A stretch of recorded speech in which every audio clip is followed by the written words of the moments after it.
En este video les hablaremos sobre los géneros y subgéneros de la literatura, pero antes de eso daré una contextualización sobre la literatura.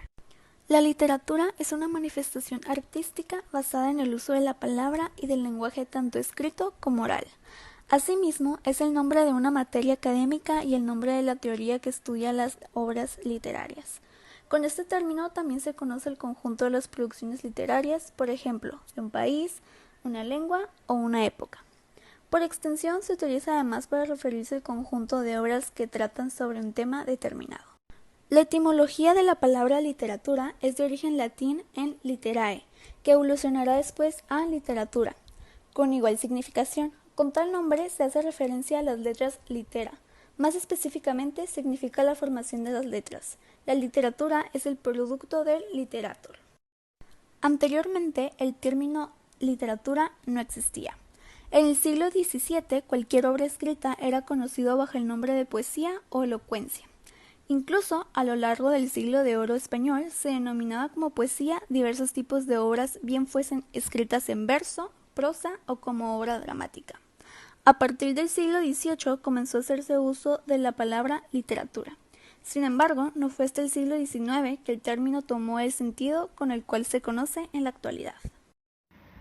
Bueno, ahora yo hablaré sobre los subgéneros mayores y menores. Dentro de los subgéneros mayores se encuentra el cuento y la novela. El cuento es una narración breve, sencilla y popular.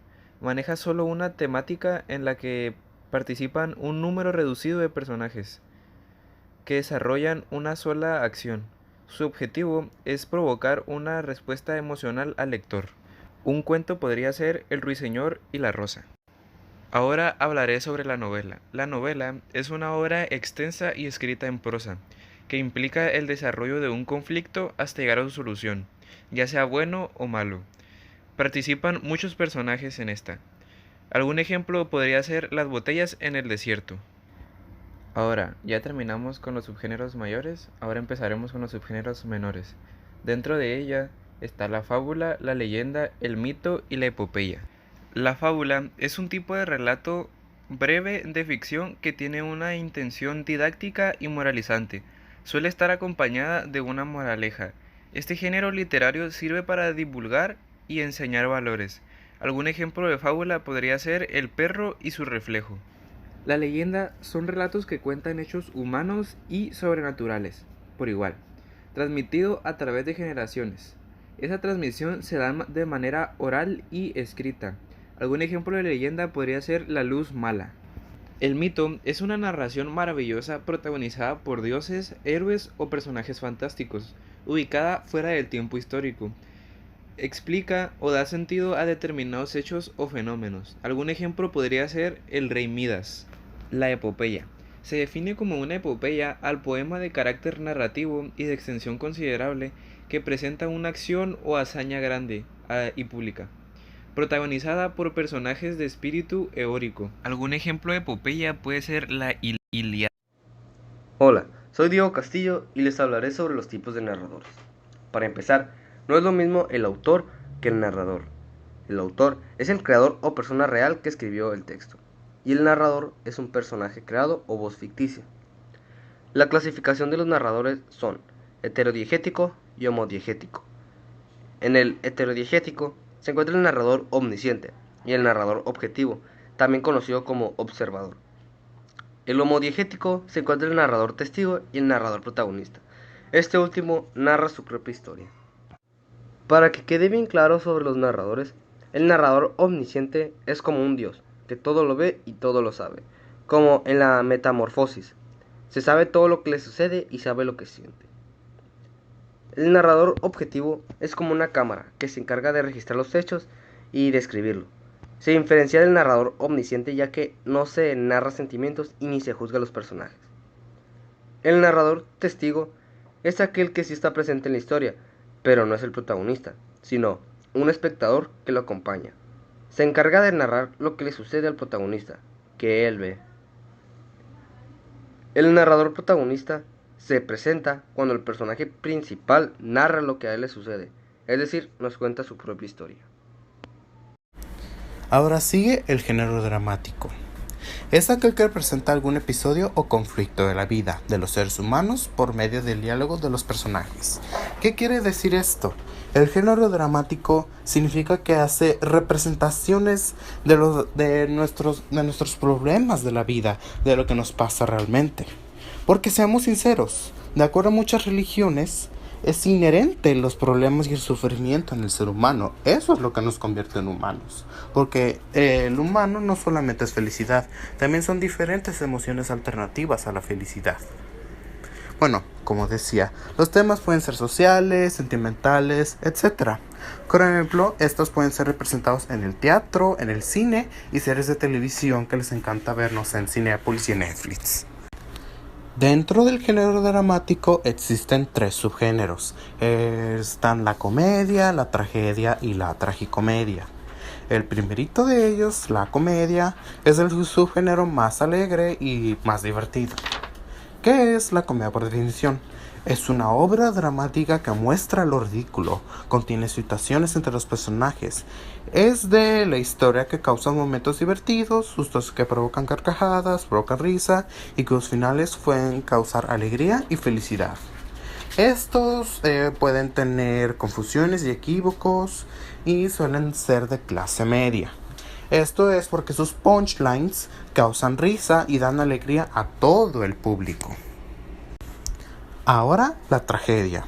Esta, por definición, es una obra protagonizada por personajes que luchan contra el destino y la fatalidad sin lograr vencerlos, con un final fatal. La estructura interna está conformada por situación inicial, ruptura del equilibrio, desarrollo o clímax y desenlace. Ahora vamos a ver la definición de cada una. Situación inicial.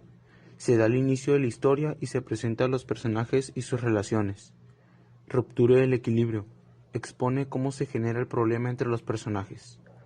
Desarrollo o clímax. En este momento de la obra, cuando ya se estableció el conflicto, da inicio a un duelo decisivo de los personajes y sus objeciones. Se trata del momento de mayor tensión en la historia. Desenlace. Es el momento en que se resuelve el conflicto planteado en el desarrollo de la historia. La estructura externa está conformada por cuadros, escenas y actos. Ahora vamos a ver la definición de cada una. Cuadros. Es cada fragmento de la obra en la que se mantiene la misma decoración. Se distingue porque hay un cambio en la escenografía. Escena. Son divisiones menores que los cuadros y se distinguen por la entrada y salida de los personajes. Actos. Son las partes importantes en que se divide la obra. Se distingue porque al terminar se cierra el telón. El género lírico o poético es el más subjetivo por excelencia. En este el autor transmite una serie de sentimientos y emociones para describir sus experiencias vividas más íntimas. Este género es el que cuenta con el estilo más libre y su forma puede ser en verso o en prosa. Se llama lírico porque en la antigua Grecia este tipo de composiciones se cantaban acompañándose con un instrumento llamado lira. Dentro del género lírico podemos encontrar los siguientes subgéneros líricos como la oda. La oda es una composición poética en la cual el hablante lírico expresa con exaltación su admiración por algo o alguien, según el tema que se cante. Puede ser sagrada, heroica, filosófica, amatoria. El himno. Un himno es un canto o un texto lírico que expresa sentimientos positivos de alegría y celebración. Es una canción muy exaltada, ya sea religiosa, nacional o patriótica. La canción es una composición literaria, generalmente en verso, a la que se le pone música para ser cantada. Normalmente es interpretada por un único vocalista, pero también puede ser cantada por un dueto, trío o más voces.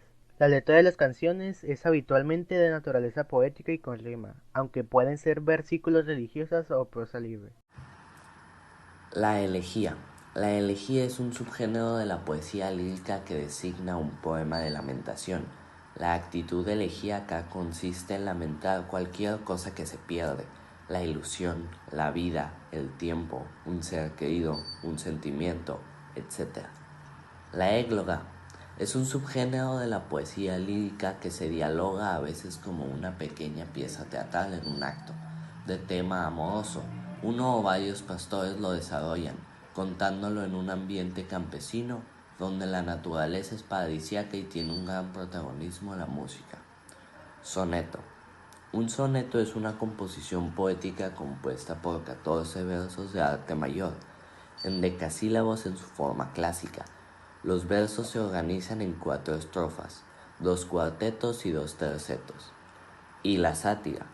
La sátira es un género literario que expresa indignación hacia alguien o algo, con propósito moralizador, lúdico o meramente burlesco. Se puede escribir en prosa, verso o alternando ambas formas. La versificación es el arte de componer versos. En la poesía no solamente se tiene que hacer rimar, sino también existen otros tipos de elementos para tener en cuenta, como la extensión de los versos, la acentuación interna y la organización de las estrofas. Lo esencial es conocer la métrica. La métrica es el arte que trata de la medida o estructura de los versos, de sus clases y de las distintas combinaciones que con ellos pueden formarse. Para sacar la métrica de un poema ocupamos dividir cada línea del poema en sílabas, teniendo en cuenta las sinalefas, es decir, cuando una palabra termina en vocal e inicia en vocal nuevamente, estas se unen. Por lo que una vez ya tengamos dividido el poema por sílabas y ya hayamos contado las sílabas en cada línea, debemos de verificar si en cada línea hay la misma cantidad de sílabas. Si en algunas líneas nos falta, debemos tener en cuenta en que si la última palabra de la línea es aguda o monosílaba, se le agrega una sílaba, es decir, se suma. Si es llana, se quedará igual, y si es esdrújula, restaremos una sílaba. Ahora versos de arte mayor y arte menor. En la poesía se le conoce como arte mayor a aquellos versos que en sus estrofas tiene versos de 9 a 12 sílabas. El arte menor es, a diferencia del anterior, cuando en las estrofas de los versos no hay más de 8 sílabas. En este sentido, es importante recalcar que las sílabas poéticas no se den igual que las sílabas gramaticales. Por lo tanto, a la hora de contarlas se deben tomar en cuenta algunos factores como la sinalefa, sinéresis o la diéresis. Dentro de los versos de arte mayor se encuentran los eneasílabos, decasílabos, endecasílabos, dodecasílabos, tridecasílabos, tetradecasílabos y pentadecasílabos. Y dentro de los versos de arte menor se encuentran los bisílabos, trisílabos, tetrasílabos, pentasílabos, hexasílabos, heptasílabos y octasílabos. Conclusión. Concluimos que los textos literarios son importantes ya que es uno de los ejes fundamentales del componente cultural de la lengua, y es una forma de narrar historias reales o imaginarias de una forma directa o indirecta. Es una forma de transmitir sus ideas, pensamientos, fantasías o formas de ver el mundo de cómo lo ve el autor. Dentro de ellos hay diferentes géneros que nos ayudan a clasificar nuestra literatura. Estos textos los podemos usar en el bachillerato de alguna forma en la que nos ayude a entender mejor o que le dé coherencia a algún libro o canción. Estos muestran especificación en textos como el lírico, dramático o narrativo, y pueden trabajar haciendo ejercicios de creación de algún cuento, leyenda o poema. Esto hará que los estudiantes estén mejores preparados para muestras literarias. Proporciona que el estudiante obtenga un aprendizaje más activo y facilite la proporción de cualquier texto escrito en cualquier época.